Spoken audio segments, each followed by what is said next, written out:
Hello again, SGBers. I'm Companion Wolf with another Smile Game Builder video.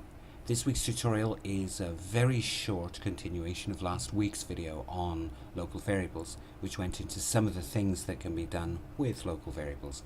In this one, I provide some more elaborate uses and routines for them, specifically adapting the compass common events.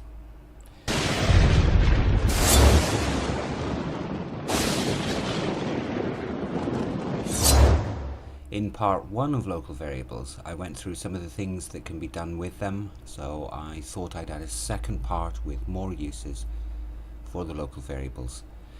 And this was only because this part of it didn't fit into the 10 to 15 minute time slot I usually allow per video. I've started doing a lot of other things, not just game dev stuff, including sporadic videos on more personal things like local places and events. They're not too personal, just something a little different. I'll start uploading them soon, specifically at the end of the month. We have this event called the Big Cheese. It's kind of like a medieval festival, and I am attending, so I'll record and upload some of the things there. I've also started live streaming Smile Game Builder, and this will become a regular occurrence, including tutorials and playing through some of the games created with SGB. In fact, I already started streaming with a Let's Play Shadow Fear Path to Insanity by 132 Game Studio. The link to the official trailer will be in the description for anyone who's interested, along with the Let's Play live stream itself. Let's get straight into the tutorial. In common events, there are 2 compass events for 4 directions and 8 directions.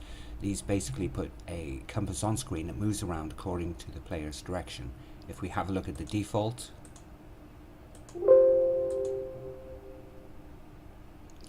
you can see that it uses local variable 0 for the camera Y settings,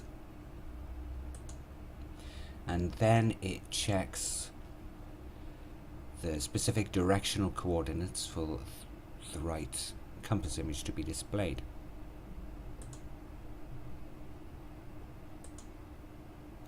If we playtest it at this point, you will notice that in normal view it doesn't do anything, but in first person view it does. So how do we resolve this? Well, we can tweak this event as I have here.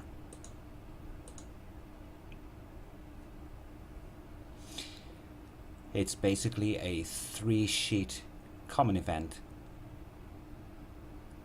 with each sheet is set to the with each sheet set to auto start and run synchronized. Sheet 3 is the default 4-direction compass event we just reviewed.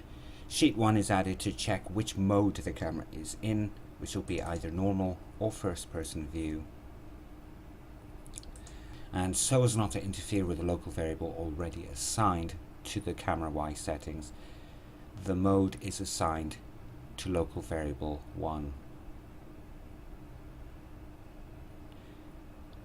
We next check if the local variable 1's content is 0 for normal view, and if it is, assign 1 to another local variable, number 2.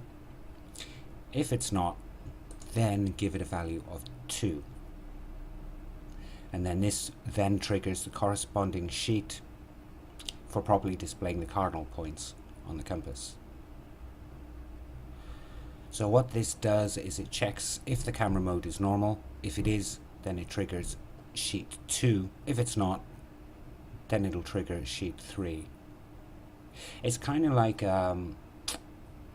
turning a switch on and off, because there are only 2 values here, 0 for off and 1 for on. Normal mode is 0, so it's on, and first person view is 1, so it would be turned off. Anyway, sheet 2 then has the condition where the variable blocks local variable 2 is equals to 1 from sheet 1, And in the event panel,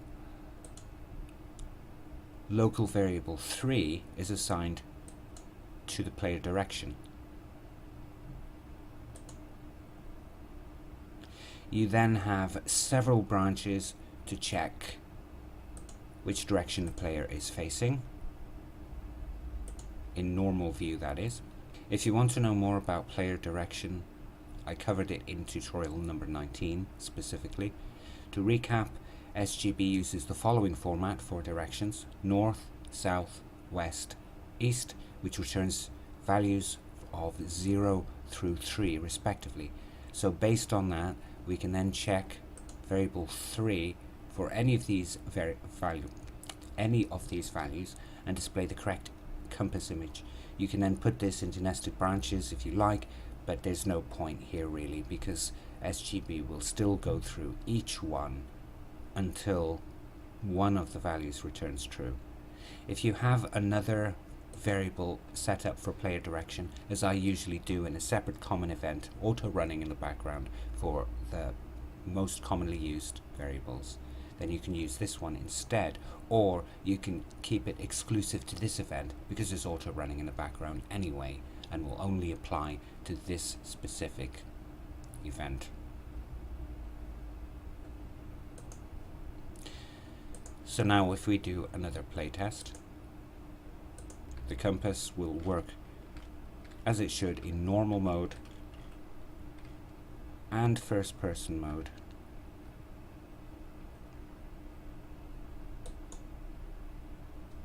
So for a little flair, what if the compass HUD only shows if you have a compass in your inventory? We'd create the items for the compass as normal. I haven't bothered putting a graphic or a description there, but create the compass and set the maximum quality to 1. You probably won't need more unless you want the players to sell the surplus, of course. Set usable on map to yes. I don't think this makes a difference in this case. I did this mostly for reference and consistency. And then in common events, we can add another condition where the inventory compass is greater than or equal to 1, or you can use equal to 1 since it's only going to be 1, doesn't matter. And then we create another event for receiving the compass. Add a check held items branch where the compass is equals to 1 or greater. It doesn't have specifically a singular equal sign here, so you can use that one, but it doesn't really matter. So if the compass is 1 or greater, display a text for already having the compass, or if not, display 1 for the compass, and then add the compass to the inventory. So now when we play test, the compass HUD won't appear unless we get a compass. And then it'll still work as it should.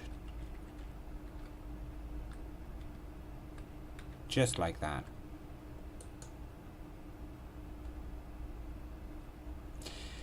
And that's it for this video. I realize it's very short, but I wanted to conclude the tutorial on local variables, but didn't want to go over the 10 to 15 minutes I assigned for it. I'll combine this one and last week's into an extended version for anyone who is interested in watching the whole thing, and then upload it as soon as I found another video host. I'm still being drawn to DTube, but still keeping options open and still looking, because I really don't want to put it on YouTube for a few different reasons.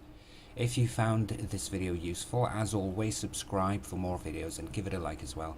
And don't forget to visit my Twitter, Pinterest and Facebook accounts, or my official SGB website for links to extended tutorials that include more content, more examples, more stuff, and other things I don't generally post elsewhere, including my RPG Maker MV stuff. And don't forget, if you haven't already, you can join the Smile Game Builder Discord channel, which does include a Japanese speaking chat for all the latest SGB news, resources, or simply to chat. Everyone is welcome. The link is in the description. If you have ideas for new tutorials, if you have questions about local switches, if you have ideas for new tutorials, or if you have questions about SGB in general, let me know in the comments below or on Twitter and Facebook, and I'll look into them for future videos. Thanks to everyone who has supported me throughout this journey. I can't stress this enough. I really appreciate every subscription, every like and every comment, and it does make this all worthwhile and provides the motivation to continue. And if you like this, then why not consider donating? The link to that is in the description. This will then go towards my own increase in costs for servers and that, but it will also go to competitions, so you can win SGB stuff in particular. That's it for another tutorial in the Smile Game Builder tutorials and showcases series. Thanks for watching. Until the next time.